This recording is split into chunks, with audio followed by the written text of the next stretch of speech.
It's May Value Days at Woolworth with savings for everyone. Do you remember the thrill of walking into a department store where every floor promised a new adventure?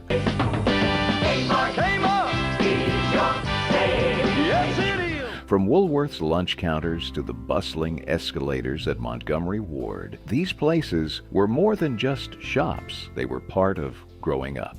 In this video, we're diving into 15 forgotten department stores from the past that we all miss. Stick around, because revisiting these names will take you straight back to family outings, school shopping trips, and simpler times.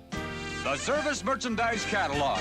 It's like a who's who of famous top quality name brand items at the lowest possible selling prices. Woolworths. Let's begin with the granddaddy of them all, Woolworths. If you grew up in mid-century America, chances are you spent a good chunk of your childhood wandering the aisles of this iconic 5 and dime store. Officially known as F.W. Woolworth Company, it wasn't just a store. It was practically a rite of passage. Whether you were there for school supplies, a new pair of socks, or just tagging along with your parents, Woolworths had something for everyone. The real heart of the experience, that lunch counter.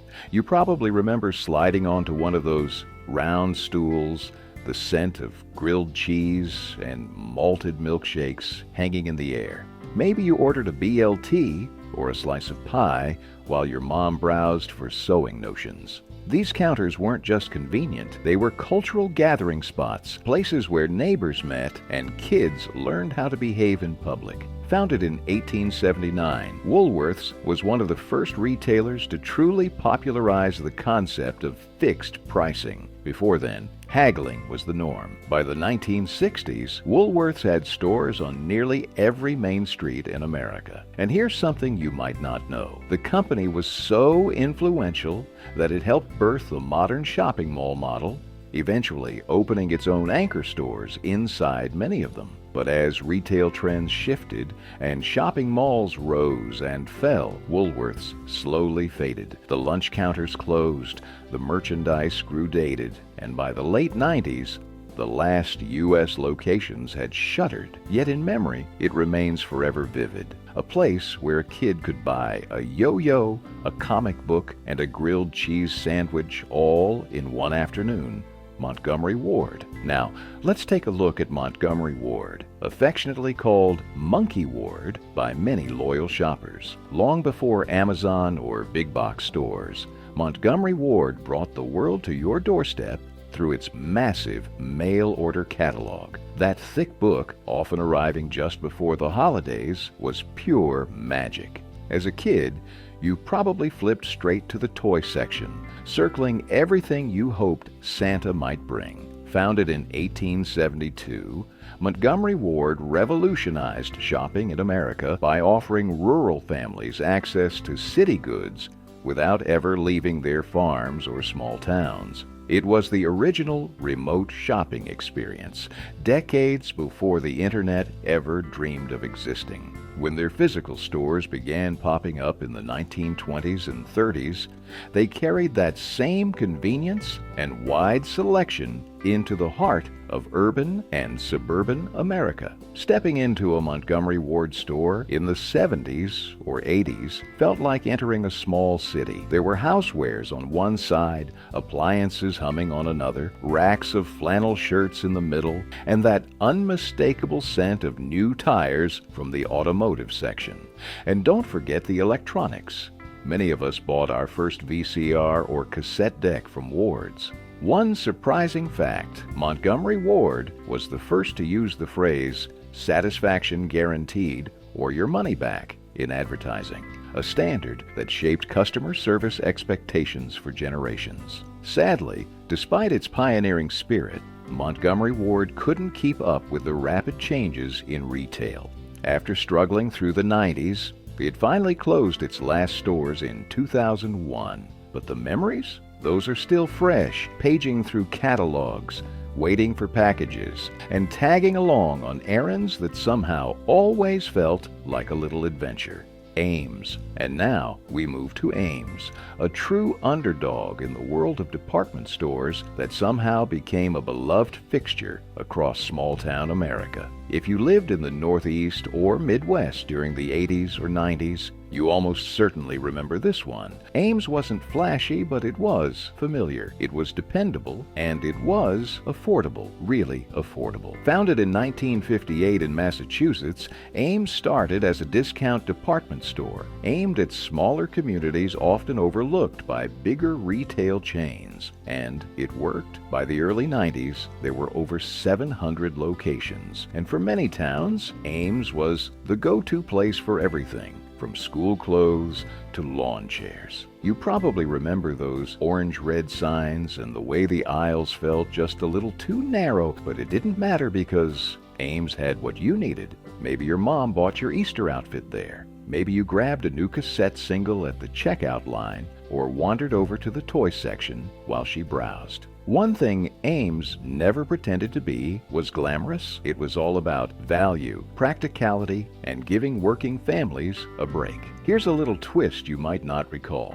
In the late 80s, Ames actually acquired the larger and more upscale chain, Zayre, trying to compete with retail giants like Kmart and Walmart. Unfortunately, the expansion was too much too fast. Debt piled up, and by 2002, Ames had disappeared from the map entirely. Still, for many who grew up with it, Ames represents a kind of modest, grounded Americana, where back-to-school shopping meant watching every dollar but never walking away empty-handed. Zayre. Here's another one you'll remember. Zayre. Just saying the name might bring back memories of fluorescent lights, squeaky shopping cart wheels, and that unmistakable whiff of freshly unpacked polyester. Zayre was one of those stores where you could find just about anything if you looked long enough. And that was part of the charm. Zayre, pronounced Zayre, though plenty of folks said Zaire, launched in 1956 and quickly became a staple in working-class neighborhoods, especially along the East Coast and in the Midwest. It wasn't high-end, but it was packed to the brim with bargains. There were racks of clothing, aisles of toys, shelves of kitchen gadgets, and usually a section for electronics that looked like it hadn't changed in a decade, and somehow you always ended up leaving with more than you meant to. You might remember going there with a fistful of allowance money, trying to decide between a new G.I. Joe figure or a cassette single of your favorite song from Casey Kasem's Top 40 Countdown. Zayre had that grab bag quality, part treasure hunt, part organized chaos. What many people don't realize is that Zayre played a big role in launching one of today's most recognizable names in retail. In the late 80s, the company shifted its focus and poured its resources into a smaller chain it owned, a little store called T.J. Maxx.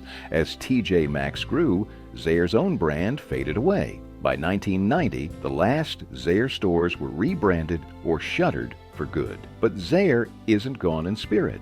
Every time you rummage through a clearance rack or find a bargain that feels like a victory, you're channeling the old Zayre magic, a reminder of when shopping was a little messy, a little random, but always a little fun. Hills. Next on the list is Hills, a department store that holds a special place in the hearts of many who grew up in the Rust Belt during the 70s, 80s, and early 90s. If you're already picturing that red and white logo or catching a faint whiff of buttery popcorn, you're not alone. Hills was more than just a place to shop. It was a weekend ritual. Founded in 1957 in Youngstown, Ohio, Hills aimed squarely at families. And boy, did it know how to appeal to kids. The toy section alone felt like a magical wonderland, especially around Christmas. You'd race down those wide aisles, eyes wide, while your parents made a beeline for the clothing or housewares. It didn't matter. You were there for the toys, the coloring books, maybe even a pack of Garbage Pail Kids, one of the most beloved features, the snack bar. Hills knew that a little popcorn and a slushie could make the difference between a good shopping trip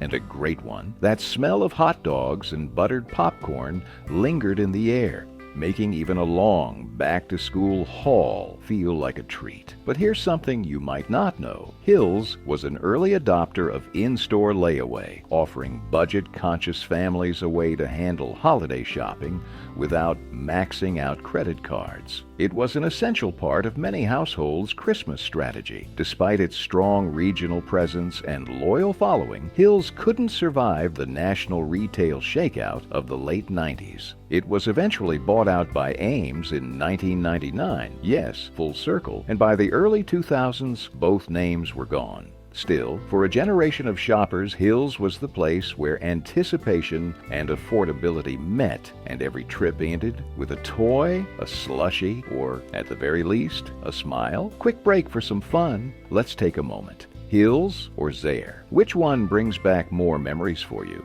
Was it the buttery snack bar at Hills, or the wild bargain hunts at Zayre that filled your Saturdays? Drop a comment below and let us know. And stick around because we're just getting started. There are plenty more stores ahead that you may have completely forgotten until now.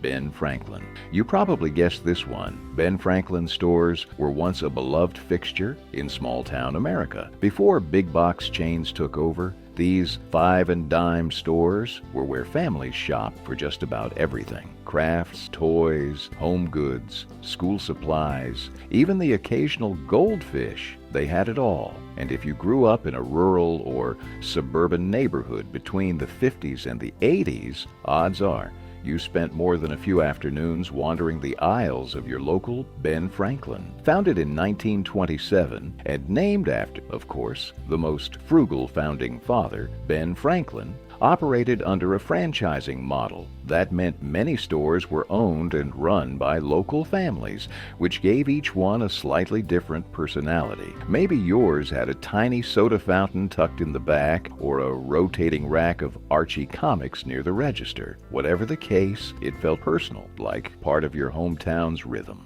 There was something charmingly unpredictable about shopping at Ben Franklin. One aisle might have yarn and knitting needles, while the next offered model airplanes and jigsaw puzzles. It wasn't unusual to see your teacher picking out supplies, your neighbor browsing for picture frames, and your classmate eyeing the new Matchbox cars, all under the same roof. Here's a fun bit of trivia. Ben Franklin is where a young Sam Walton, yes, that Sam Walton, got his start in retail, managing a store before going on to found Walmart. In a strange twist of fate, Walmart and other superstores would eventually help push Ben Franklin out of the spotlight. Though a handful of Ben Franklin stores still survive today as independently operated craft shops, the chain, as most of us remember it, is long gone. But the memory of walking those creaky aisles, picking out fabric swatches or impulse candy by the register, lives on like a snapshot from a slower, sweeter time. Service merchandise. Next up is Service Merchandise, a department store that took a different approach to shopping and made it feel just a little bit futuristic. If you ever flipped through their thick, photo-packed catalog and then went to the store to pick up your item from behind a conveyor belt, you know exactly the kind of quirky retail charm we're talking about. Founded in 1934 as a five and dime in Tennessee, Service Merchandise didn't become the catalog showroom giant we remember until the 1960s and 70s. And by the 1980s, it was booming. With over 400 stores at its peak, it was a favorite for everything from watches and cameras to power tools and jewelry, especially around the holidays. Shopping there felt like an experience. You'd browse the displays, jot down item numbers with those stubby little pencils, and hand your slip to a clerk. Then came the magic. Your purchase would roll out from the back room on a conveyor system, almost like a prize from a high-tech vending machine. For a kid, that was straight up amazing. One of the cooler facts, Service Merchandise was actually the largest jewelry retailer in the country for a while.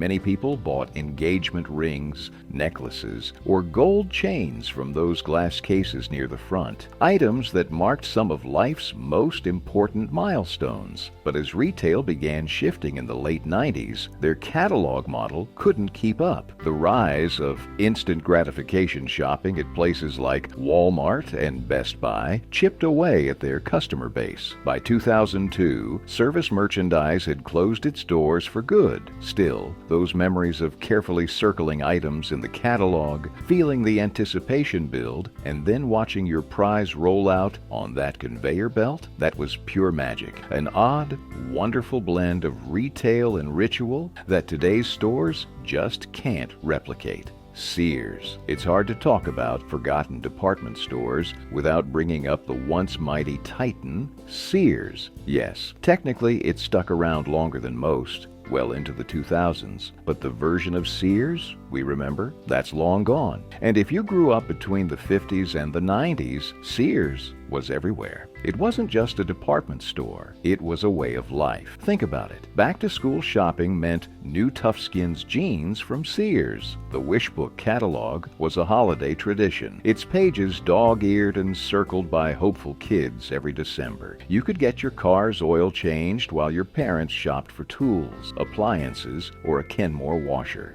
Sears had its hands in everything: Craftsman tools, die-hard batteries, Allstate insurance, even homes. You could actually order a house from the Sears catalog back in the early 20th century. Sears began way back in 1892 as a mail-order watch company and grew into the largest retailer in America by the mid-20th century. It anchored malls, sponsored TV specials, and became a symbol of middle-class prosperity. That tall blue logo was a beacon in suburbs across the country. One remarkable bit of history: during the height of its power in the 1970s, Sears built what was then the tallest building in the world, the Sears Tower in Chicago. It was a proud statement of the company's dominance and the country's belief in American retail might. But like so many giants, Sears was slow to adapt. Online shopping, newer competitors, and corporate missteps chipped away at its foundation. The shelves grew sparse, the stores felt empty, and by the late 2010s, it had become a shadow of its former self. Still, the memories remain.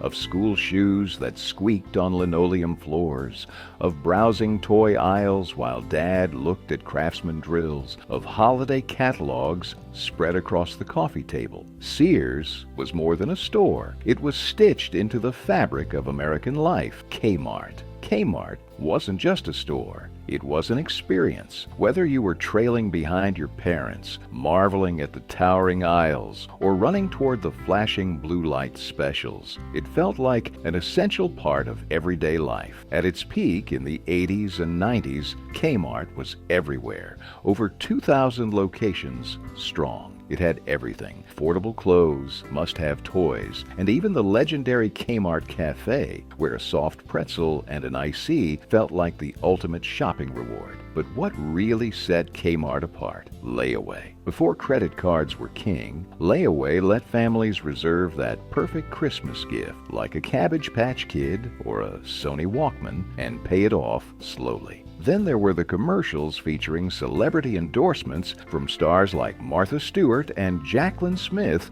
whose clothing lines made shopping at Kmart feel just a little more fashionable.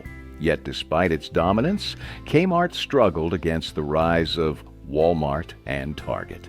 A series of mergers, financial troubles, and the failure to modernize sealed its fate. By the 2010s, most locations had shuttered, leaving behind empty buildings and faded memories. Still, if you ever hear someone mention a blue light special, you know exactly what that means: TG and Y. If you grew up in the South or Midwest, TG and Y was likely your go-to discount store before Walmart took over the world. With a name that stood for its three founders, Tomlinson, Gosselin, and Young, TG and Y had a little bit of everything: toys, home goods, fabric, pet supplies, and plenty of impulse buys. It was the kind of place where your mom could grab sewing patterns while you begged for a pack of baseball cards or a new Hot Wheels car. TG&Y had a special charm, a true five and dime feel, even as it expanded into hundreds of stores. Its slogan, "Your best buy is at TG&Y," was a promise of affordability that resonated with small-town America. Unlike the big department stores, TG&Y was accessible, unpretentious, and always packed with the essentials, perfect for quick stops that somehow lasted an hour.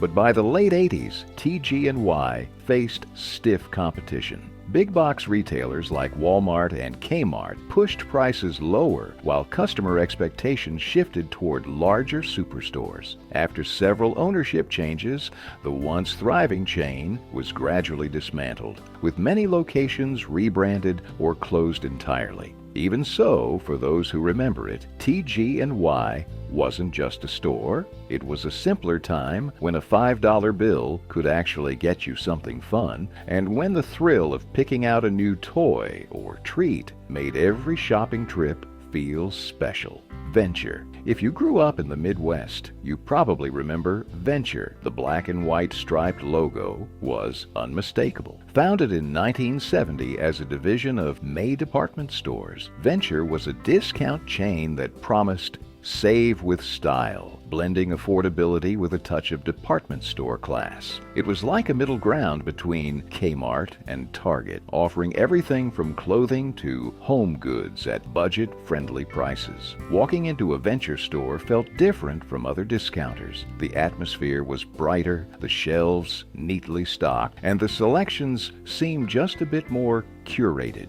It was the kind of place where parents could grab a new set of curtains while kids begged for the latest action figures in the toy aisle. And let's not forget the thrill of the seasonal sections. Whether it was back-to-school supplies, Halloween decorations, or Christmas gifts, Venture made sure shopping felt festive. But by the late 90s, Venture was in trouble. As Walmart and Target expanded aggressively, Venture struggled to keep up. Its attempts to remodel stores and rebrand weren't enough. And in 1998, the chain filed for bankruptcy. Most locations were either abandoned or taken over by Kmart and other retailers. Still, for those who grew up with Venture, the name brings back memories of simpler shopping trips, ones where you could find a great deal without feeling lost in a megastore. JCPenney. JCPenney was more than just a department store. It was a shopping institution.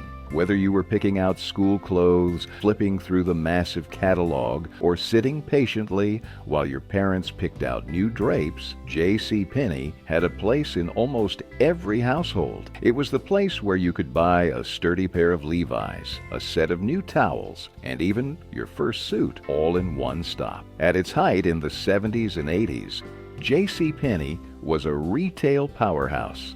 The catalog alone was legendary, filled with everything from trendy fashions to kitchen appliances. If you were a kid, chances are you circled your Christmas wish list in that catalog, dreaming of the toys that Santa might bring. And let's not forget the in-store experience: shiny tile floors, neatly folded sweaters, and that distinct department store smell that you can probably still recall if you close your eyes. JCPenney also had a secret weapon: its catalog outlet stores. These hidden gems carried over stock and discounted merchandise, making them a bargain hunter's paradise. And who could forget the salon? A back-to-school haircut at JCPenney was practically a rite of passage. But as the retail landscape changed, JCPenney struggled to keep up. The decline of malls, competition from online shopping, and a series of corporate missteps led to store closures and bankruptcy filings. While a few locations still hang on today, it's a shadow of its former self. Still, for those who grew up shopping there, JCPenney will always be a symbol of classic American retail, back when a good sale and a solid pair of corduroys were all you really needed. A&P, the Great Atlantic and Pacific Tea Company. Long before supermarkets became massive, sprawling chains, there was A&P, the store that practically invented modern grocery shopping. Founded way back in 1859, A&P dominated the grocery world for over a century, growing into one of the most recognizable names in retail. If you were a kid in the 60s or 70s, chances are you remember walking through those doors with your parents, the smell of fresh-baked bread filling the aisles, and the jingling bell as cashiers rang up your family's weekly groceries. A&P had everything. Aisles stocked with 8 o'clock coffee, grinded fresh at the store, its own line of baked goods, and the iconic red and gold logo that was as familiar as your neighborhood itself. It was the go-to spot for affordable groceries long before Walmart and Kroger took over. In its heyday, A&P had thousands of locations across America, making it a household name. But by the 80s and 90s, times were changing. Competition from newer, larger supermarkets like Safeway, Albertsons, and regional chains chipped away at A&P's dominance. The company struggled to modernize, and slowly but surely, stores began closing. By the mid-2000s and 10s, the once mighty A&P had faded into history, leaving behind only memories of those towering shelves, friendly cashiers, and the comforting aroma of fresh coffee. For those who shopped there, A&P wasn't just a grocery store. It was part of a weekly routine, a familiar presence in neighborhoods big and small. And even today, if you ever catch a whiff of fresh coffee in the air, you might just find yourself transported back to those simpler days, walking alongside a shopping cart with a box of A&P donuts tucked safely inside. Far more. Before there was a CVS or Walgreens on every corner, there was Far More, a discount drugstore that felt like a hidden gem. Founded in the early 80s, Far More was like the Costco of pharmacies, offering deep discounts on everything from prescription drugs to toys, electronics, and even VHS tapes. It was the kind of place where you could pick up a bottle of aspirin and somehow walk out with a giant tub of cheese balls and a copy of Ghostbusters on tape. Far More had a simple formula: bulk purchasing and deep discounts. That strategy made it a favorite for families looking to stretch their dollar. The stores were massive for a pharmacy, almost like a small department store, with wide aisles and plenty of impulse buy treasures. And if you grew up in the late 80s or early 90s, you probably remember the excitement of browsing their toy section, picking out a new cassette tape, or grabbing a pack of baseball cards at checkout.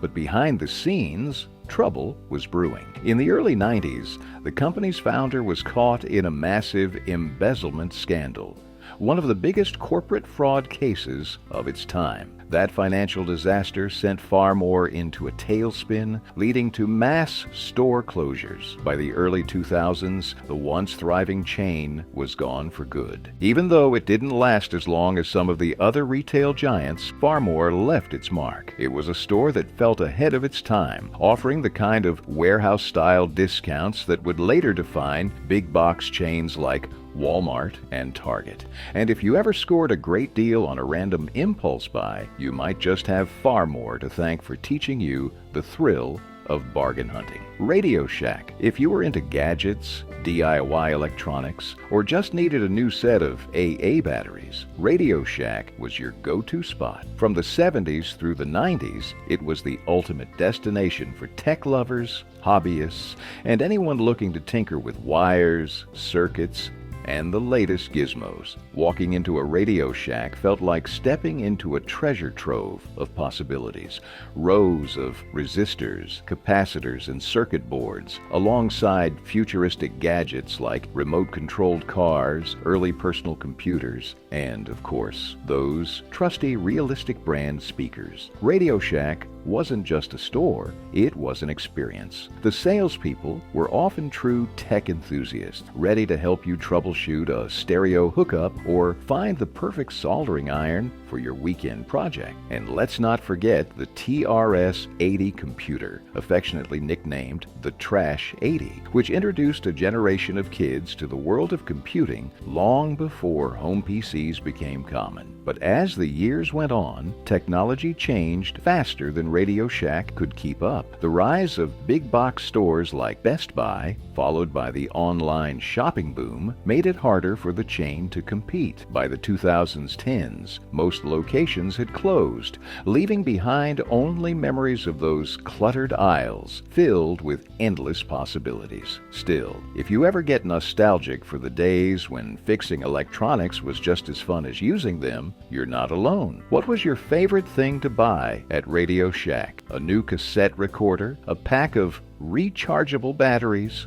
Or maybe that DIY electronics kit you never quite finished? Let us know in the comments. Remember when a trip to the mall meant getting lost in endless stores that took your money and your time, but in the best way possible? Now, most of those iconic shops are just mall ghosts. From flipping through CDs at Sam Goody to finding the trendiest or questionable outfits at Merry-Go-Round, these places shaped our mall culture and our fashion regrets. Today we're diving into 20 forgotten mall stores that are no longer around. But before you start mourning your favorite lost stores, don't forget to subscribe to Those Wonder Years and let us know in the comments, which of these would you bring back if you could? Get ready to relive the days when shopping wasn't just a chore, it was an experience. Walden Books.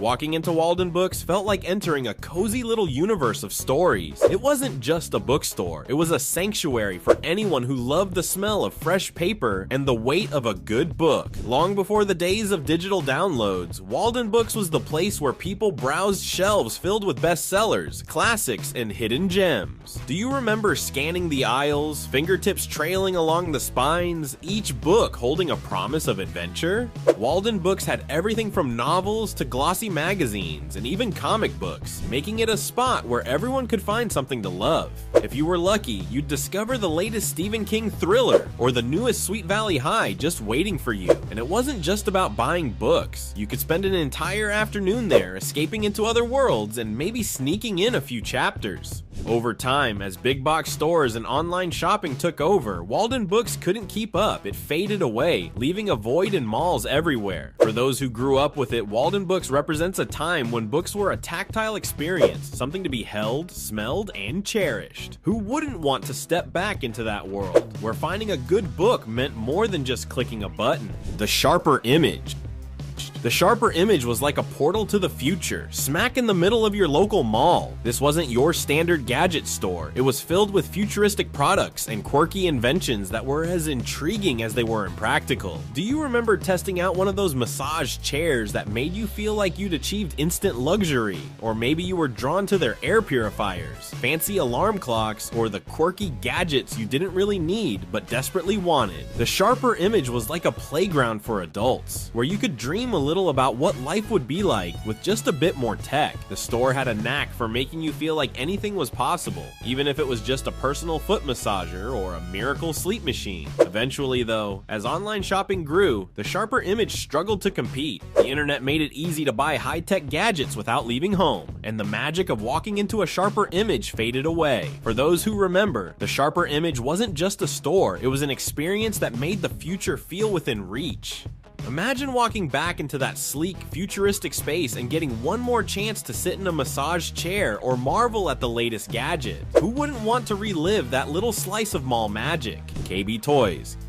KB Toys was the ultimate destination for every kid and every kid at the heart who walked into a mall. This wasn't just a store, it was a wonderland packed with action figures, dolls, board games, and every imaginable toy. Walking into KB Toys was like stepping into a rainbow-colored paradise where each aisle held endless possibilities for play and adventure. Do you remember the excitement of running toward the back of the store, hoping to find a hidden gem in the clearance bin? KB Toys wasn't just a place to buy toys, it was an experience. For many, it was where birthday and holiday wish lists were born, as you mentally cataloged every new release and every cool gadget you absolutely needed. During the holiday season, KB Toys turned into a whirlwind of excitement, with parents rushing to grab the year's hottest toys. But as online shopping grew and big box stores like Walmart and Target expanded their toy sections, KB Toys found it harder to compete. Eventually, it disappeared from malls, leaving behind only memories. For those who remember, KB Toys represents the pure, unfiltered joy of childhood, the thrill of finding the perfect toy and imagining all the fun that awaited. Who wouldn't love one more trip down those colorful aisles just to relive that magic?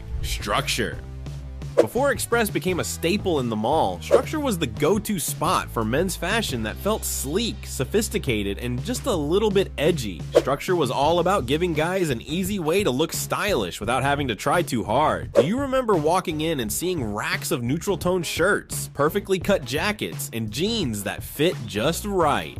Structure was where guys could find clothes that elevated their look, making them feel put together without breaking the bank. It was the place to go when you needed something that was a step up from casual but still comfortable. Structure had a knack for blending casual and professional, which made it a favorite for guys who wanted to look good without standing out too much. Eventually, Express absorbed Structure, focusing more on a broader fashion range and leaving Structure behind. For those who remember, shopping at Structure was a rite of passage, a place where fashion didn't feel intimidating. Imagine stepping back into a mall today and seeing Structure's sleek, minimalist displays filled with those classic pieces that made you feel just a bit cooler. Who wouldn't want to bring a little Structure style back into their lives? Sam Goody.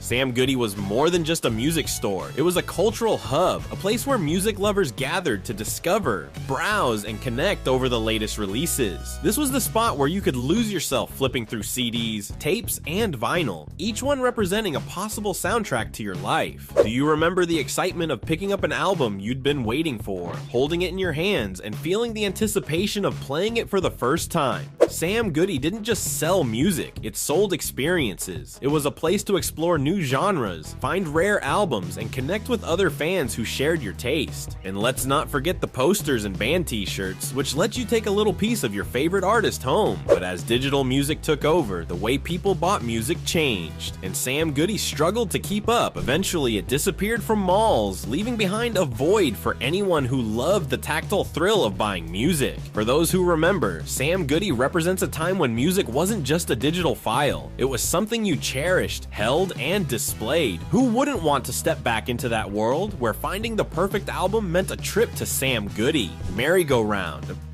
Merry-Go-Round wasn't just a clothing store, it was a statement. For anyone who wanted to turn heads and push the boundaries of style, Merry-Go-Round had the goods. Neon colors, bold animal prints, leather jackets. This store was all about standing out and showing the world your unique flair. Picture yourself walking into Merry-Go-Round and being greeted by racks of clothes that were anything but ordinary. This was where you went to find that edgy jacket or the latest trends that no one else dared to wear yet. Do you remember the thrill of trying on something a little wild and feeling instantly cooler? The store attracted teens and young adults who wanted to express themselves and break away from the norm. Merry-Go-Round was bold, fearless, and fun. As fashion evolved and fast fashion giants took over though, Merry-Go-Round couldn't keep up. Eventually it faded from malls, leaving behind only memories of a time when fashion was truly an adventure. For those who remember, Merry-Go-Round is a nostalgic symbol of 80s and 90s style. Imagine walking into a store today that dared to be as bold. Who wouldn't want one more chance to shop at Merry-Go-Round?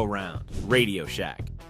Radio Shack was the ultimate go-to for anyone who loved electronics, gadgets, and DIY projects. Long before online shopping, Radio Shack was the place to find all the parts and pieces you needed to build, repair, or enhance your tech. Walking into Radio Shack felt like stepping into a world where possibilities were endless. Need a new set of batteries? They had it. Looking for cables or DIY kits? Radio Shack was the answer. Do you remember browsing the shelves and feeling inspired to tackle a new project, even if you didn't quite know how it would turn out? Radio Shack was where you went for tools, inspiration, and a little tech magic. magic. For decades, it was the destination for everyone from hobbyists to professionals. But as big box electronics stores grew and e-commerce took over, Radio Shack couldn't compete with the convenience and variety offered elsewhere. Eventually, the brand disappeared from malls, leaving a void for those who loved the hands-on experience of finding exactly the right part. For those who remember, Radio Shack was more than a store. It was a place where creativity met practicality. Who wouldn't want one more chance to browse those aisles and take home a little piece of tech history? Babbage's.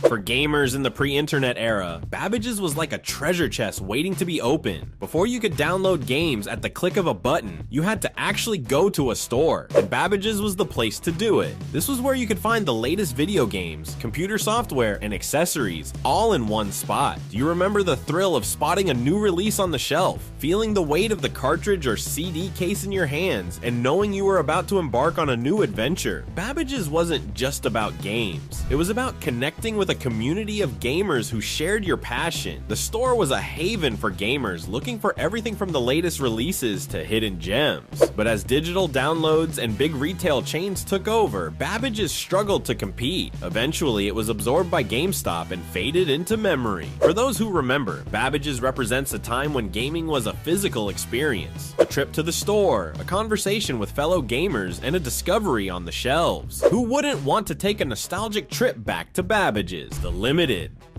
The Limited was more than just a clothing store. It was a fashion staple for women looking to balance style with sophistication. Known for its modern, versatile pieces, The Limited offered a range of clothing that could take you from the office to a night out with ease. Imagine walking into The Limited and finding racks of well-fitted blazers, chic blouses, and tailored pants that made you feel confident and put together. Do you remember that feeling of finding a top that was just the right mix of trendy and timeless? The Limited was all about giving women options that felt polished yet comfortable. With each season, it brought new styles that catered to women who wanted to look good without trying too hard. But as fast fashion gained popularity and retail trends shifted, The Limited struggled to keep up. Eventually, it disappeared from malls, leaving behind only memories of a time when fashion was about quality and versatility. For those who remember, The Limited is a reminder of a time when looking good didn't mean sacrificing comfort or style. Who wouldn't want to step back into that world and find the perfect wardrobe staple? Camelot music. Camelot Music was a paradise for anyone who lived and breathed music. This wasn't just a store, it was a gathering spot, a place to discover new artists, and a hub for music lovers to connect over their favorite tunes. Picture yourself walking into Camelot Music, rows of CDs, cassettes, and vinyl stretching before you, each one holding a promise of new sounds and stories. Do you remember the excitement of flipping through album covers, finding that one album you'd been waiting for, or stumbling upon a new artist who would become a favorite? Camelot Music wasn't just about buying music, it was about experiencing it. Posters and t-shirts lined the walls, letting you take home a piece of your favorite band or musician. But as digital music took over, Camelot Music struggled to keep up with the changes in how people consumed music. Eventually, the store faded away, leaving behind a void for those who cherished the tactile experience of buying music. For those who remember, Camelot Music represents a time when music was something you held in your hands and proudly displayed. Who wouldn't want to browse those aisles just one more time? Kinney Shoes.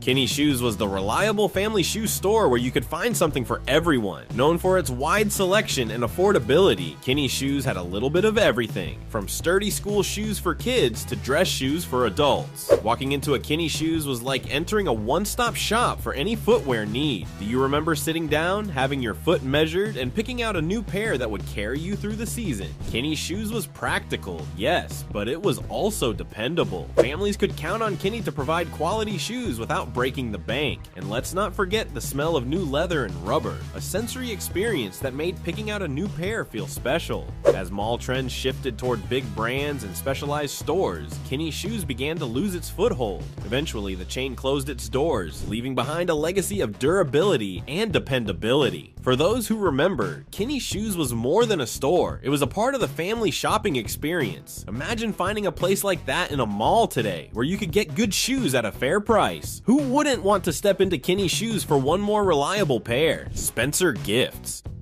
Spencer Gifts was the ultimate destination for quirky, offbeat, and sometimes downright strange merchandise. This wasn't a store you went into looking for something practical. It was a place for fun, laughter, and a touch of rebellion. Do you remember walking in and seeing walls lined with gag gifts, lava lamps, posters, and novelty t-shirts with funny slogans? Spencer Gifts was like a playground for teens and young adults who wanted something a little different. The store was filled with items you didn't know you needed until you saw them, like blacklight posters, mood rings, or prank kits. It was a rite of passage to wander through Spencer's, giggling at the outrageous items and maybe picking up a joke gift for a friend. As online shopping made novelty items more accessible, Spencer Gifts began to struggle, and while a few stores remain, it's not the mall staple it once was. For those who remember, Spencer Gifts is a reminder of a time when shopping was about exploration and humor. Who wouldn't want to wander through those aisles again just to see what weird and wonderful items they could find? Suncoast Motion Picture Company. At Suncoast, I got something for everyone.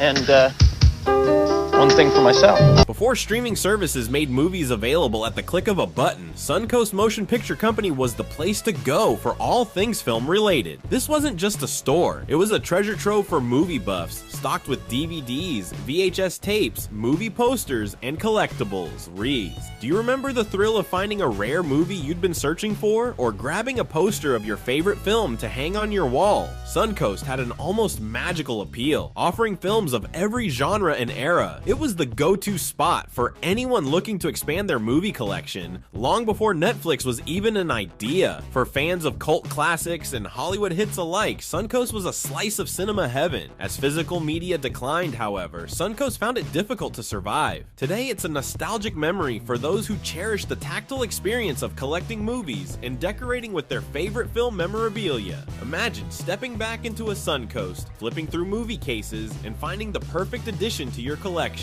Who wouldn't want to bring back that cinematic thrill? Deb Shops.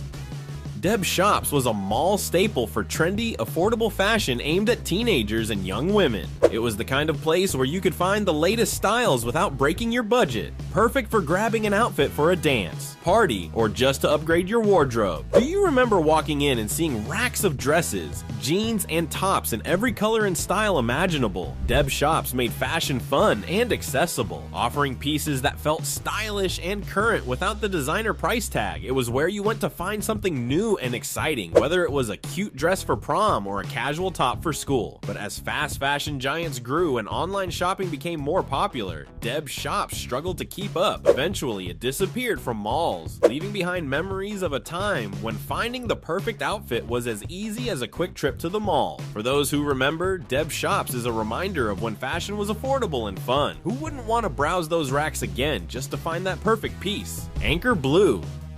Anchor Blue was a go-to for teenagers who wanted to express their style with classic denim and laid-back California-inspired clothing. Known for its cool, casual vibe, Anchor Blue was where you went for jeans, t-shirts, and hoodies that felt effortlessly stylish. Do you remember walking in and seeing walls stacked with denim in every wash and fit? Anchor Blue made it easy to find the perfect pair of jeans, whether you wanted something relaxed, skinny, or bootcut. With its relaxed West Coast feel, it catered to teens who wanted to look cool without trying too hard. But as fashion trends changed and other brands grew, Anchor Blue couldn't keep up and eventually faded away. For those who shopped there, Anchor Blue represents a time when style was simple, classic, and comfortable. Who wouldn't want to relive the thrill of finding that perfect pair of jeans at Anchor Blue? Afterthoughts. Afterthoughts was the ultimate accessory store for young girls and teens in the mall. Specializing in jewelry, hair accessories, and all things sparkly, it was the place where you could indulge in a little glam without spending a fortune. You remember wandering through Afterthoughts, looking for the perfect earrings to match your outfit, or a new scrunchie for school? It was like stepping into a mini treasure chest, with walls lined with jewelry, headbands, and anything you needed to add a personal touch to your look. Afterthoughts also offered piercings, which was a big deal for teens who wanted to sport a new set of earrings. But as other accessory chains like Claire's expanded and fast fashion stores began carrying similar items, Afterthoughts slowly faded away. For those who remember, it's a nostalgic reminder of when accessorizing was as exciting as buying a new outfit. Who wouldn't want to browse those displays again and find the perfect little addition to complete their look? County Seat. County Seat was a denim-focused store that became a staple for mall goers looking for American-style casual clothing. The store was practically synonymous with jeans, offering a wide range of cuts, washes, and styles to fit every body type. Do you remember going to County Seat to find the perfect pair of jeans? Maybe even picking up a denim jacket or two along the way. This store was a favorite for those who valued comfort, style, and the timeless appeal of denim. With its rustic interior and relaxed vibe, County Seat felt like a nod to classic Americana, making it popular among teens and adults alike. As big brands like Levi's and new retail giants emerged, County Seat found it harder to stand out in the crowded mall landscape. Eventually, it disappeared, leaving behind memories of a time when finding quality denim was as simple as a trip to the mall. For those who remember, County Seat was more than just a store. It was a reliable source of stylish, comfortable clothing that fit every occasion. Who wouldn't want to go back for one more perfect pair of jeans? Pacific Sunwear, PacSun. PacSun, short for Pacific Sunwear, was the embodiment of California cool and surfer style. For teens and young adults, PacSun offered a slice of the West Coast lifestyle, even if you lived nowhere near the beach. Do you remember walking in and seeing rows of graphic tees, board shorts, and skater shoes? PacSun was all about capturing that effortless, laid-back vibe, with brands like Vans, Roxy, and Billabong lining the shelves. Whether you were a skater, surfer, or just someone who wanted to look like one, PacSun had the look you were going for. Over time, as skate and surf culture went mainstream and online shopping expanded, PacSun struggled to keep its niche appeal in the crowded mall environment. Though the brand still exists, it's no longer the mall staple it once was. For those who remember, PacSun was more than just a store. It was a gateway to a lifestyle. Imagine stepping back in and feeling that laid-back energy, surrounded by clothes that made you feel like summer could last forever. Brookstone. Today we're going to be taking a look at Brookstone, a mall retailer that in the very near future is not going to... Brookstone was the perfect store for anyone who loved quirky gadgets, relaxation products, and gifts that were just a bit outside the box. Walking into Brookstone felt like entering a high-tech wonderland with massage chairs, unique alarm clocks, and innovative kitchen tools waiting to be tested. Do you remember trying out the massage chairs, maybe wishing you could take one home? Brookstone was famous for letting you sample their products, making the shopping experience as fun as the items themselves. From foot massagers to travel gadgets, Brookstone had something for everyone, especially for those looking to find a unique gift. But as online shopping grew, the novelty of Brookstone couldn't compete with the convenience of clicking a button. Eventually, the store disappeared from most malls, leaving behind memories of a time when shopping was interactive and hands-on. For those who remember, Brookstone is a nostalgic reminder of when you could actually test a product before buying. Who wouldn't want to sit back in a Brookstone massage chair just for old time's sake? Orange Julius. Though technically a kiosk and not a full store, Orange Julius was an unforgettable part of the mall experience. Known for its signature frothy orange drink, Orange Julius was a refreshing stop for anyone craving a sweet treat. Do you remember that first sip of an Orange Julius? That unique blend of tangy orange and creamy goodness? It was more than just a drink. It was a little burst of happiness in a cup. Orange Julius also offered snacks like hot dogs, but the real star was always the orange drink. It became a mall icon, perfect for cooling off after a long shopping spree. Eventually, as larger food chains took over and tastes changed, Orange Julius kiosks began to disappear from malls. For those who remember, it's a reminder of a time when a simple drink could make a trip to the mall feel like a special occasion. Who wouldn't want one more chance to sip that frothy, orange-flavored nostalgia? These mall stores may be gone, but they left behind memories as colorful as the neon signs that once lit their doors. From finding the perfect pair of jeans at County Seat to sipping on an Orange Julius, these stores made every mall trip a little more special. Before you go, don't forget to subscribe to Those Wonder Years and let us know in the comments, which of these forgotten stores would you love to bring back? Let's keep the spirit of the mall alive, one memory at a time. Welcome back, folks. Here are 30 forgotten grocery stores that are no longer around. Remember the days when you'd walk into Safeway to grab a fresh loaf of bread? Or stop by Winn-Dixie for those Sunday dinner essentials?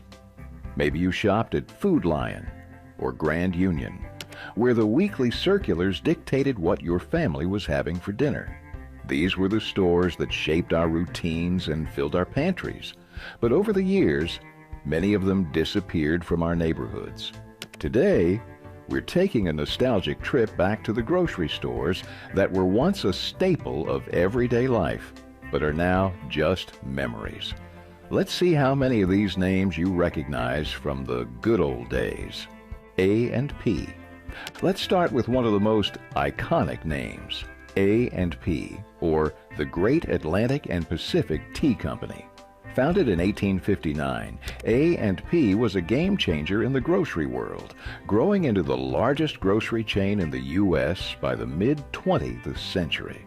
If you shopped during the 60s or 70s, you likely remember walking into A&P, greeted by its famous red logo and the rich aroma of 8 o'clock coffee.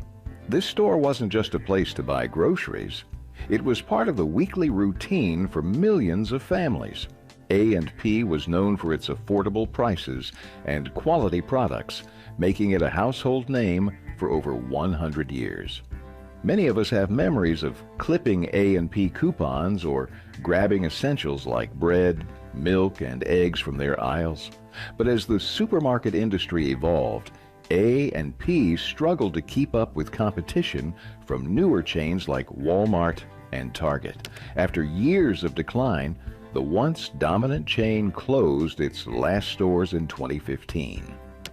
Fun fact, even though A&P is no more, its signature 8 o'clock coffee brand is still available today in supermarkets across the country, keeping a small piece of this grocery giant's legacy alive.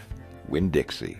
Winn-Dixie was a Southern staple for decades, known for its friendly service and community-oriented vibe. Founded in 1925, it became a favorite among families in the South, especially during the 60s and 70s. If you grew up in that era, you might remember grabbing groceries for Sunday dinners or stopping by for a quick ice cream run after a hot summer day. Winn-Dixie wasn't just about convenience. It was where neighborhoods came together. One of the things that made Winn-Dixie memorable was their slogan, "The customer is king," which reflected their commitment to service. Many shoppers have fond memories of the store's weekly deals and the familiar red and white logo that greeted them as they walked through the doors. Unfortunately, the rise of bigger chains like Walmart, coupled with financial struggles, led to Winn-Dixie's decline. Though they filed for bankruptcy in the early 2000s, a small number of locations still operate today in the South, continuing the brand's legacy for a new generation of shoppers who remember its golden years. Safeway. Safeway was one of the most recognizable grocery chains in the U.S., especially on the West Coast. Founded in 1915, it became a household name, known for its innovative Safeway House brands and its commitment to quality products at lower prices. Many remember the iconic Safeway S logo and the distinct marina-style architecture of their stores, with sweeping curved roofs and large glass windows, which became a defining look in the 1960s. For many, Safeway was the place to grab everything from fresh produce to household essentials, and its weekly ads were a ritual for families planning their meals. The stores even introduced some of the earliest forms of self-checkout lanes in the late 90s, showing how they tried to stay ahead of the curve. However, like many others, Safeway struggled with competition from larger retailers and discount chains. While Safeway hasn't disappeared entirely, its presence has significantly shrunk, and many of the iconic locations that shaped communities have been sold or rebranded. Interestingly, a few of the classic marina-style buildings still stand today, some repurposed into new businesses, but their architectural design remains a nostalgic reminder of the grocery giant's golden days. Piggly Wiggly. Piggly Wiggly holds a special place in grocery history, as it was the first self-service grocery store in America. Founded in 1916 in Memphis, Tennessee, it completely revolutionized how people shopped for groceries. Before Piggly Wiggly, customers would hand a list to the store clerk, who would gather the items. But this store introduced the concept of customers walking through the aisles themselves, selecting products and placing them in a shopping basket, a system we take for granted today. The store's iconic pig mascot and distinctive pink and white signage became a symbol of innovation in grocery shopping. For many, Piggly Wiggly was the local spot to grab a cold soda or pick up ingredients for dinner. Their "Down Home, Down the Street" slogan reflected the close-knit community feel that the chain embraced, especially in the South and Midwest.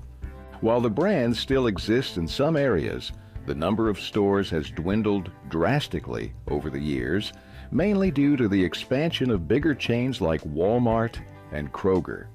But for those who grew up with Piggly Wiggly, the name evokes memories of a simpler time when grocery shopping was a more personal experience and the local store was truly part of the neighborhood. Grand Union. Grand Union was once a grocery powerhouse in the Northeast, with its roots going back to the 1870s. For many families living in New York, New Jersey, and the surrounding areas, Grand Union was the go-to place for groceries. By the mid-20th century, it had grown into one of the largest supermarket chains in the region, known for its wide selection of products and competitive prices. One of the standout features of Grand Union was its emphasis on fresh, local produce, which was a big draw for customers. Many shoppers fondly recall the store's bakery section, where the smell of freshly baked bread and pastries greeted them as they walked in. Their circulars were a key part of the weekly routine for many households, offering deals that kept families coming back. Despite its strong presence in the Northeast, Grand Union struggled in the face of growing competition from national chains like AANDP and later Walmart. After several attempts to restructure, the chain filed for bankruptcy multiple times, and most of its stores were sold off or closed by the early 2000s. For those who grew up with Grand Union, it wasn't just a place to shop, it was where their communities came together, making it a beloved fixture in many neighborhoods. Lucky Stores. Lucky Stores was a beloved grocery chain that dominated the West Coast for decades, particularly in California. Founded in 1935, Lucky became known for its friendly service and its bright red signage that stood out in nearly every shopping center. For many families, a trip to Lucky was part of the weekly routine, and the chain became synonymous with reliable, affordable groceries. One of Lucky's most iconic features was its Lucky Red bags used for bagging groceries. The bags became so familiar that customers associated them with quality service and value. The stores were also known for their in-store delis and bakeries, where you could grab fresh sandwiches, donuts, and pastries, which became an essential part of the shopping experience. Lucky was particularly famous for its threes-a-crowd policy, where if there were more than 3 people in line, a new checkout lane would open to speed things up, something that made it a favorite for busy families.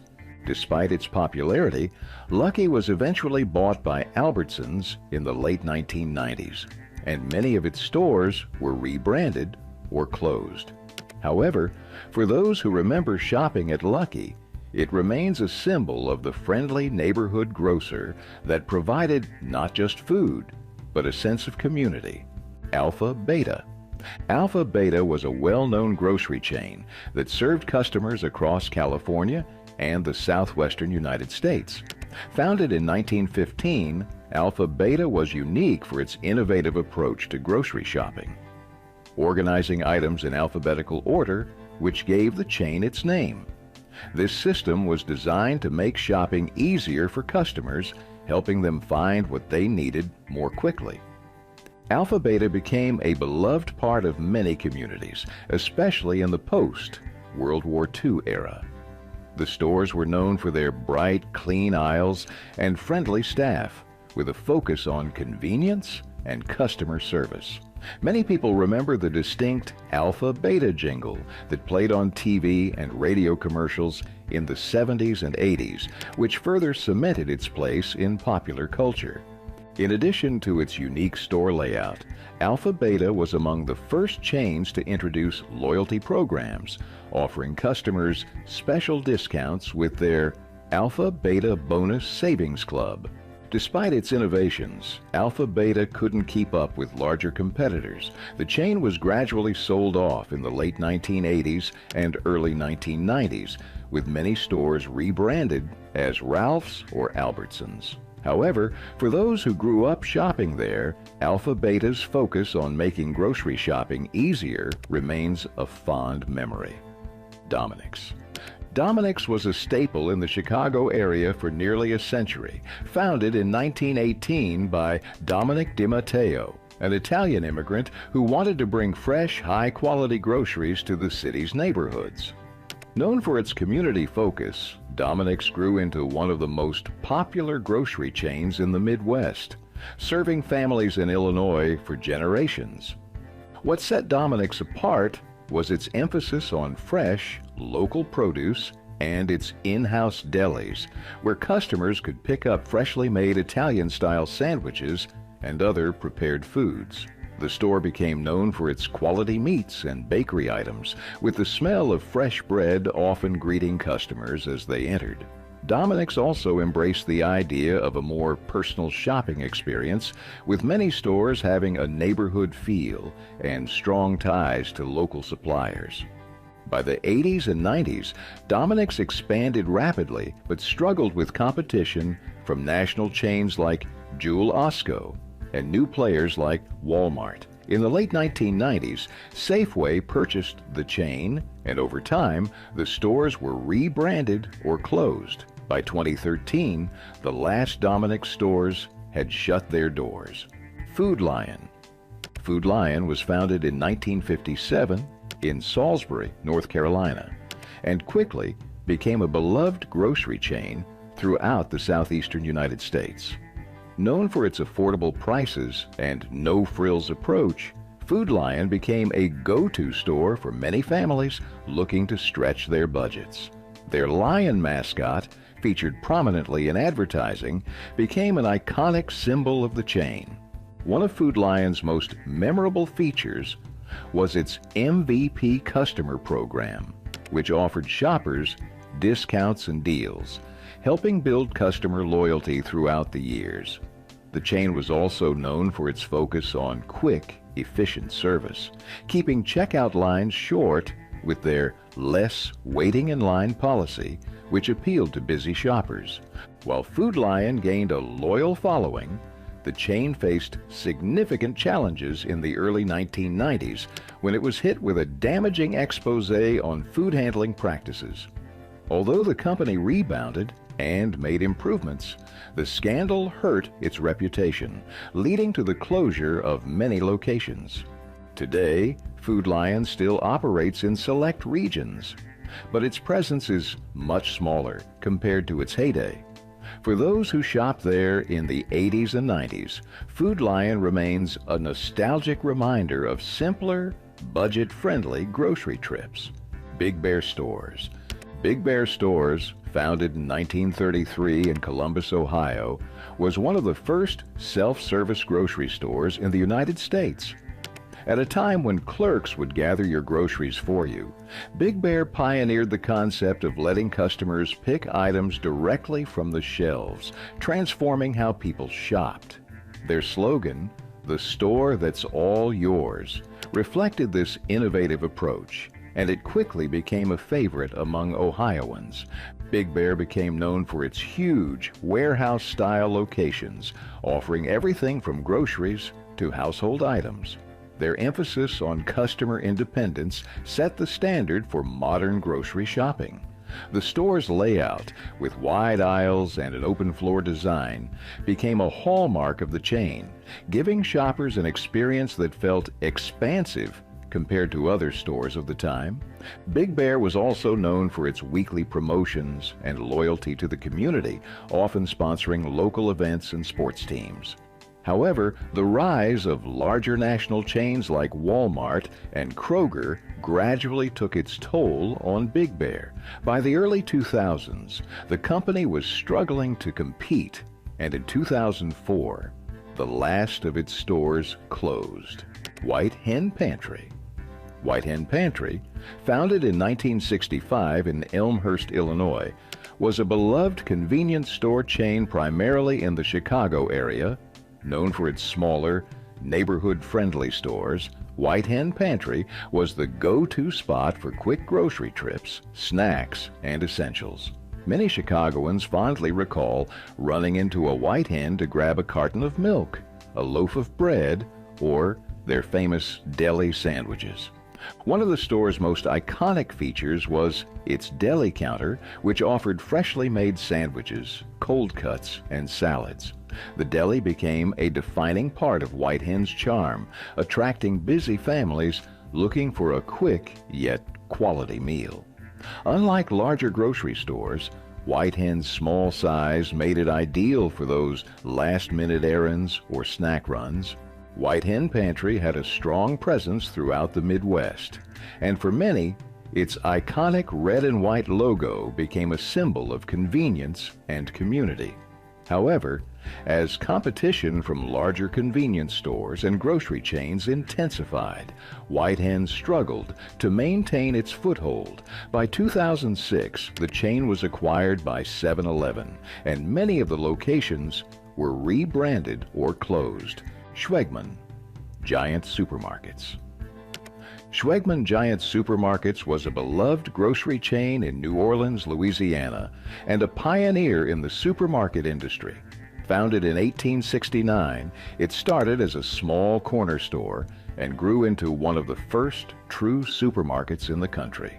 Schwegmann's was known for its massive stores that offered not only groceries, but also a wide range of services, from pharmacies to dry cleaning, making it a one-stop shop for New Orleanians.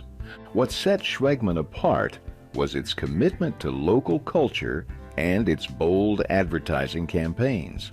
The stores often featured local products, and the company's newspaper ads became iconic for their quirky and memorable style.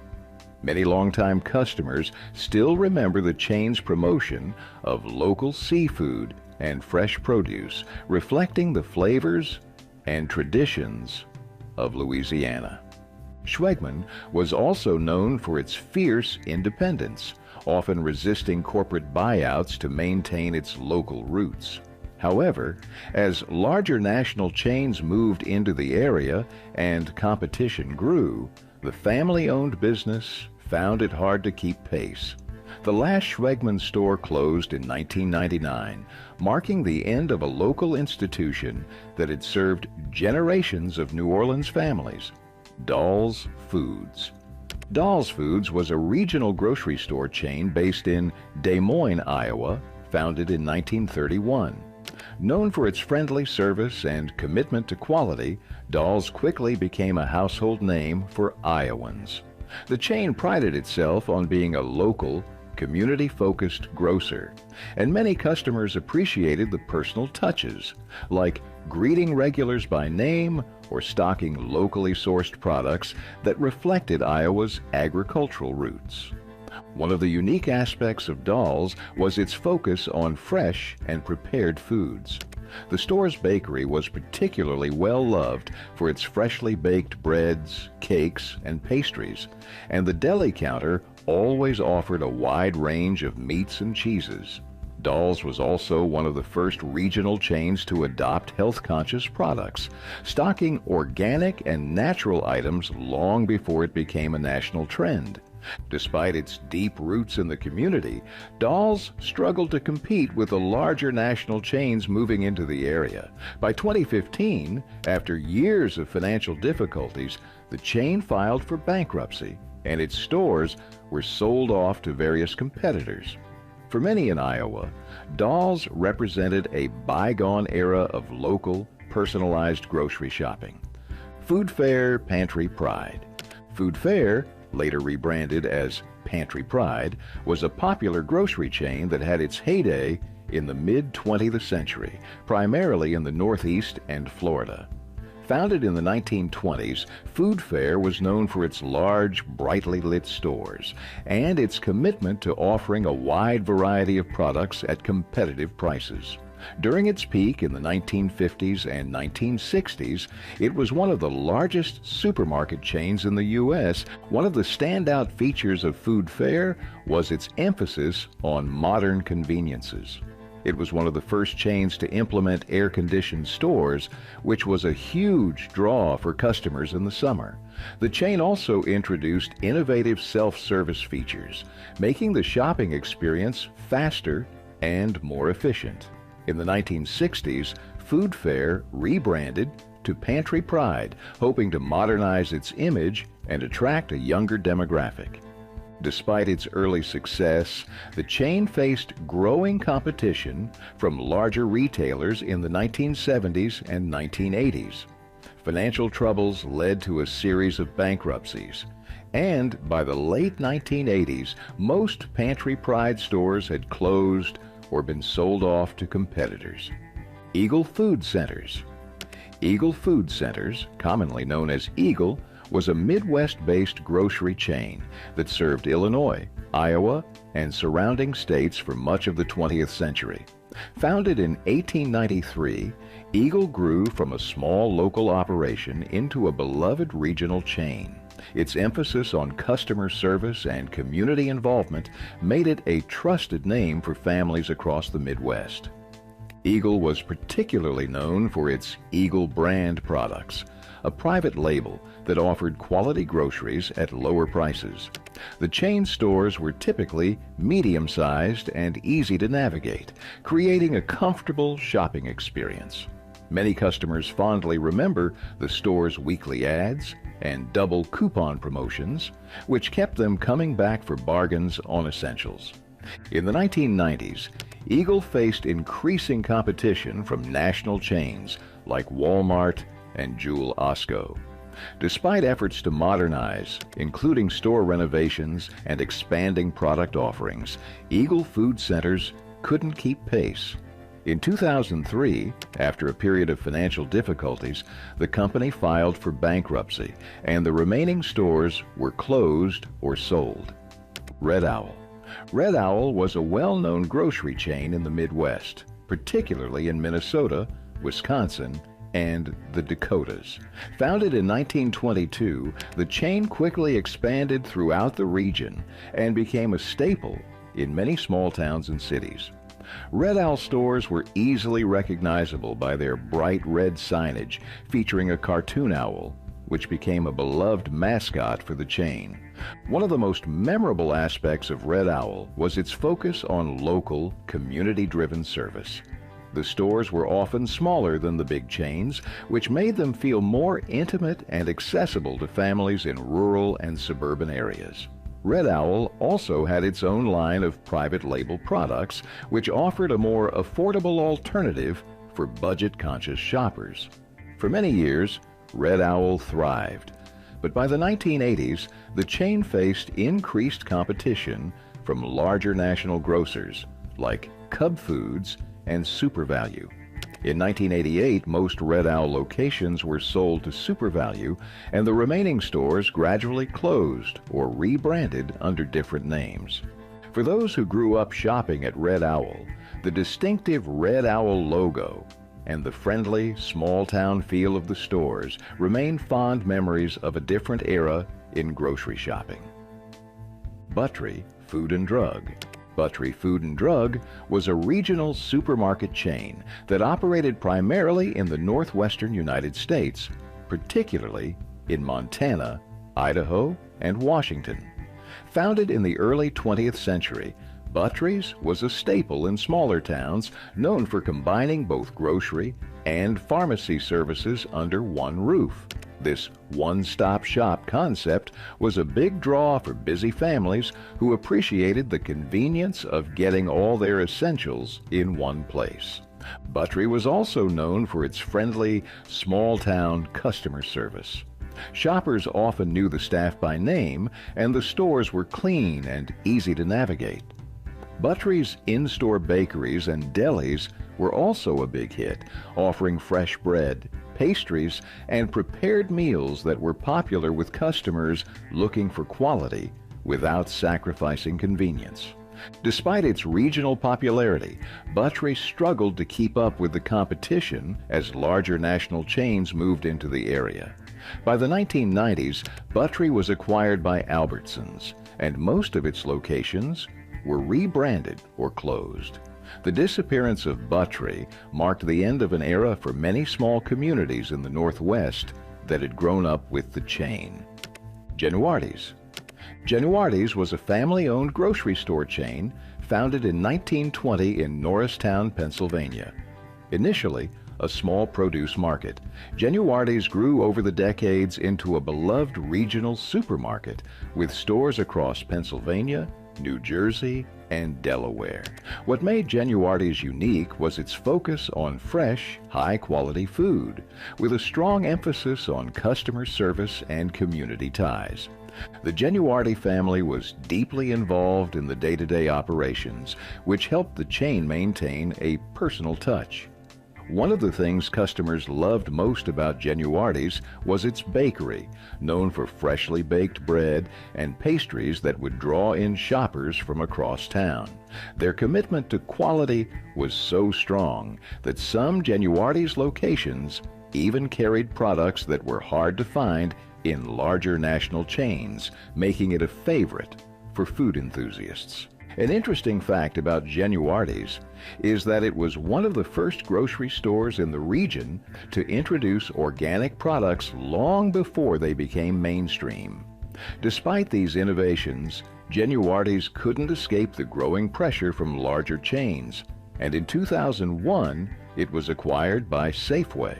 Over time, many of its stores were rebranded or closed, and by 2012, the Genuardi's name had disappeared entirely. Finast. Finast, short for First National Supermarkets, was a grocery chain that had a strong presence in the northeastern United States, particularly in Connecticut, New York, and New Jersey. Founded in the late 1800s, Finast was known for its emphasis on value, with the slogan, "First in quality, first in savings." This drew in budget-conscious families who appreciated the store's combination of affordable prices and quality products. One of the standout features of Finast was its wide selection of store brand items, which were often priced lower than national brands without sacrificing quality. Their store brand products were so popular that they became a significant part of the chain's identity. Finast was also an early adopter of self-service shopping, transitioning away from traditional counter service and allowing customers to walk the aisles and choose their own items, a concept that was revolutionary at the time. A fun piece of trivia about Finast. It was one of the first grocery chains in the U.S. to introduce barcodes and scanning technology at checkout, making the shopping experience faster and more efficient. Despite its innovations, the chain struggled in the 1990s as competition from bigger chains like Walmart increased. By the early 2000s, most Finast stores were rebranded under other names, marking the end of the iconic chain. Del Champs. Del Champs was a southern grocery chain founded in 1921 in Mobile, Alabama. Known for its large stores and wide selection, Del Champs became a household name in Alabama, Mississippi, Louisiana, and Florida. What set Del Champs apart was its commitment to high-quality fresh produce and meats, as well as its strong ties to the local communities it served. One of the more memorable features of Del Champ was its focus on customer service. The stores were known for being clean and well organized, with employees who were friendly and knowledgeable about the products. Del Champs also had a unique way of promoting local products, often sourcing produce and goods from nearby farms and businesses, which helped strengthen its connection to the community. Interestingly, Del Champs was one of the first grocery chains in the South to embrace the concept of in-store bakeries and delis, which became a major attraction for customers. The smell of fresh-baked bread and the option to grab a ready-made meal helped differentiate Del Champs from its competitors. Despite its success, Del Champs faced increased competition from larger national chains, and in 1997, the company was acquired by Jitney Jungle. Many of its stores were rebranded or closed, bringing an end to a grocery chain that had served Southern families for over 70 years. Milgram's. Milgram's was a Kansas City-based grocery chain that operated for much of the 20th century, becoming a staple for families in Missouri and Kansas. Founded in the early 1900s, Milgram's stores were known for their customer service and neighborhood-friendly vibe. For many locals, Milgram's wasn't just a grocery store, it was the cornerstone of their weekly shopping routine. One of the standout features of Milgram's was its emphasis on fresh produce and meats. The chain had a reputation for offering high-quality products sourced from local farmers, which helped cement its place in the community. Milgram's also stood out for its loyalty programs, which rewarded regular customers with special deals and savings, creating a sense of loyalty and community among shoppers. A curious fact about Milgram's is that it was one of the first grocery chains in the area to introduce in-store pharmacies, a concept that was quite revolutionary at the time. This allowed customers to do their grocery shopping and pick up prescriptions in one convenient stop, long before it became standard practice at other supermarkets. By the 1980s, however, competition from larger national chains and changing shopping habits led to Milgram's gradual decline. The last of its stores closed in the late 1980s, but the memories of its friendly service and community roots remain strong for those who shopped there. Pathmark. Pathmark was a major grocery store chain in the northeastern United States, especially well known in New York, New Jersey, and Pennsylvania. Founded in 1968, Pathmark made a name for itself by offering a wide variety of products at competitive prices, positioning itself as a go-to store for families across the region. It was particularly recognized for its large, warehouse-style stores that provided everything from fresh produce to household essentials. A key feature of Pathmark was its 24-hour service, which set it apart from many of its competitors. This convenience made it popular for late-night and early morning shoppers, allowing customers to grab groceries at any time of day. Pathmark also became well known for its aggressive advertising and weekly circulars, which offered deep discounts on staples like milk, bread, and eggs, helping it build a strong following among cost-conscious shoppers. One interesting detail about Pathmark is that it was among the first grocery stores in the Northeast to offer in-store pharmacies, combining healthcare and grocery shopping in one stop. Despite these innovations, Pathmark faced increased competition from bigger chains like Walmart and Target, leading to its decline. After several financial difficulties, Pathmark eventually filed for bankruptcy in 2015. Superfresh. Superfresh was a well-known grocery chain, primarily in the northeastern United States, established in 1982 by the parent company of AANDP as a way to modernize its aging stores. Superfresh quickly gained popularity for its fresh produce, wide variety of products, and clean, brightly lit stores. Its focus on providing a modern shopping experience attracted a younger, urban demographic, particularly in cities like Philadelphia and Baltimore. What set Superfresh apart was its dedication to quality produce and its in-store bakery and deli sections. Customers would often visit to pick up freshly baked bread or grab a sandwich from the deli on their way home from work. Superfresh also offered a loyalty program that rewarded customers with discounts and special offers, helping to build a loyal customer base. One notable aspect of Superfresh is that it was a pioneer in adopting environmentally friendly practices, including introducing recycling programs in stores long before it became common in the industry. This emphasis on sustainability helped it stand out in the crowded grocery market during the 1990s. Despite its success, Superfresh, like its parent company AAANDP, faced financial struggles in the early 2000s, leading to store closures and rebranding. By 2015, most of its stores had either closed or been absorbed by other chains. Farmer Jack. Farmer Jack was a beloved grocery chain in Michigan and Ohio, with roots going back to the 1920s. By the 1970s, Farmer Jack had become a dominant force in the Detroit area, known for its community-focused stores and wide selection of fresh produce. It was a familiar name for many families who relied on its stores for everything from weekly groceries to quick stops for a loaf of bread or milk. Farmer Jack was particularly known for its partnerships with local farmers, emphasizing fresh, local produce and meats, which made it a trusted name in the Midwest. Customers appreciated the chain's in-store bakeries, where the smell of fresh bread and pastries would greet shoppers as soon as they walked in. The stores also offered a popular rewards program, which helped foster a sense of loyalty among its customer base. An interesting detail about Farmer Jack is that it was one of the first grocery chains in the region to introduce computerized checkout systems, which significantly sped up the checkout process and reduced errors.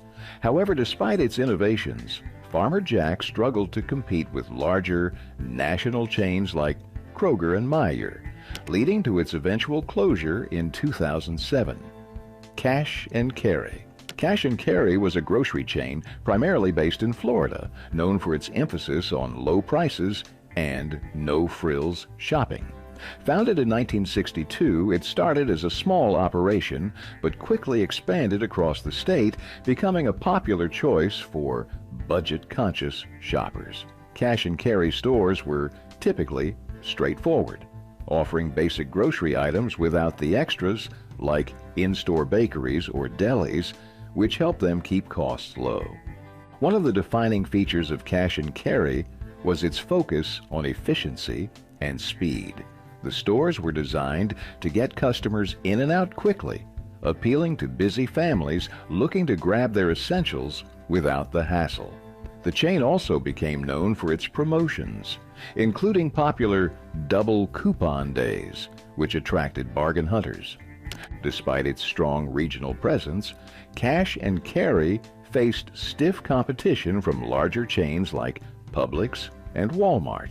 In 2004, the company was rebranded as Sweet Bay Supermarket in an attempt to modernize and revitalize the chain, but by 2013, most of the stores had either closed or been sold. National Tea. National Tea was once a dominant force in the grocery industry, particularly in the Midwest and parts of the South. Founded in 1899 in Chicago, National Tea grew rapidly throughout the early 20th century, becoming a familiar name for families across the region. Known for its red and white logo, National Tea was celebrated for offering a wide selection of affordable products, making it a popular choice for working-class families. One of the key features that made National Tea stand out was its emphasis on fresh produce. The chain was known for its well-stocked fruit and vegetable sections, which were often highlighted in their weekly sales ads. National Tea also had its own line of store-brand products, giving customers affordable options without sacrificing quality. Many Midwestern families still remember the distinct packaging of National Tea's private label goods. In a surprising twist, National Tea was acquired by Canadian grocery giant Loblaw in the 1950s, a move that marked one of the earliest international takeovers in the American grocery industry. Despite the acquisition, National Tea struggled to maintain its competitive edge as larger national chains like Kroger and Jewel Osco expanded. By the 1970s, most national tea stores had either closed or been rebranded under different names. Food Emporium. Food Emporium was a supermarket chain known for catering to more upscale shoppers, primarily in New York City and the surrounding areas. Founded in the 1970s, Food Emporium quickly became the go-to store for those looking for specialty items, gourmet products, and high-quality groceries. The chain was particularly popular among urban professionals who appreciated its focus on premium goods and convenient locations. One of Food Emporium's most iconic features was its emphasis on offering a wide range of international products. Shoppers could find everything from imported cheeses to specialty wines and gourmet coffee, making it stand out from other grocery chains that primarily stocked basic items. Its beautifully designed stores, often with wood finishes and attractive layouts, created a more pleasant shopping experience compared to traditional supermarkets. A fun fact about Food Emporium is that it was one of the first grocery chains to introduce food courts inside its stores, where customers could grab prepared meals, salads, and sandwiches to go. This innovation made it a popular stop for busy New Yorkers who wanted a quick, high-quality meal without having to cook. Despite its early success, Food Emporium couldn't keep up with growing competition from larger chains and online grocery delivery services. By the 2010s, many of its stores had closed or been rebranded. Hill's Supermarket. Hill's Supermarket was a regional grocery chain that operated primarily in the Midwest, particularly in Ohio, during the mid-20th century. Founded in the 1950s, Hill's quickly became a local favorite for families who appreciated its friendly service and wide range of products. The stores were typically smaller than the big national chains, which gave them a more intimate, community-focused feel. One of the key features of Hill's Supermarket was its emphasis on fresh, locally sourced produce and meats. The chain had strong ties with local farmers and suppliers, ensuring that customers could count on the freshest seasonal items. Hill's also had a popular in-store bakery, which was known for its freshly baked bread and pastries, a key draw for morning shoppers.